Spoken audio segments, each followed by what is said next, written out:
তুমি হয়তো নিজের ইচ্ছায় সিগারেট ধরাও না, স্ক্রোল করো না, বারবার ওই টক্সিক মানুষের কাছে ফিরে যাও না। তবু করো। কারণ তুমি আটকে আছো একটা ব্যাড হ্যাবিট লুপের মধ্যে। একটা লুপ যা প্রতিদিন ধীরে ধীরে তোমাকে শেষ করে দিচ্ছে, কিন্তু তুমি বুঝতেই পারো না। এই লুপের তিনটা অংশ: ট্রিগার, অ্যাকশন আর রিওয়ার্ড। ধরো তুমি স্ট্রেসে আছো, ট্রিগার। তুমি মোবাইল স্ক্রোল শুরু করলে, অ্যাকশন, আর ব্রেইন তখন অল্প আনন্দ বা ডোপামিন পায়, রিওয়ার্ড। মগজ ভাবে এই তো ভালো, আর তাই পরদিন আবার একটুতেই সে পুরনো কাজে ফিরে যাও। এক সময় অভ্যাসটা এত গভীরে চলে যায় যে তুমি ভুলেই যাও তুমি এটা কেন করছো।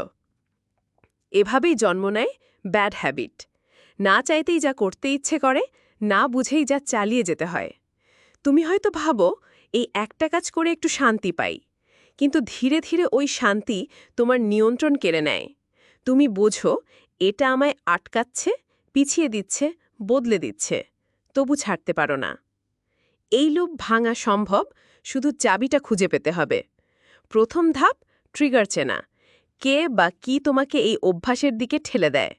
দ্বিতীয় ধাপ, অ্যাকশন বদলানো। মোবাইল স্ক্রলের জায়গায় হাঁটা, সিগারেটের বদলে পানির গ্লাস। তৃতীয় ধাপ, রিওয়ার্ড নতুন করা। এই ছোট জয়ের জন্য নিজেকে প্রশংসা করা, এই আনন্দই হোক তোমার নতুন পুরস্কার। তুমি যতবার লুপ ভাঙো, ততবার তুমি নিজেকে নতুন করে গড়ো। তুমি বন্দী না, তুমি নিজের অভ্যাসের নির্মাতা।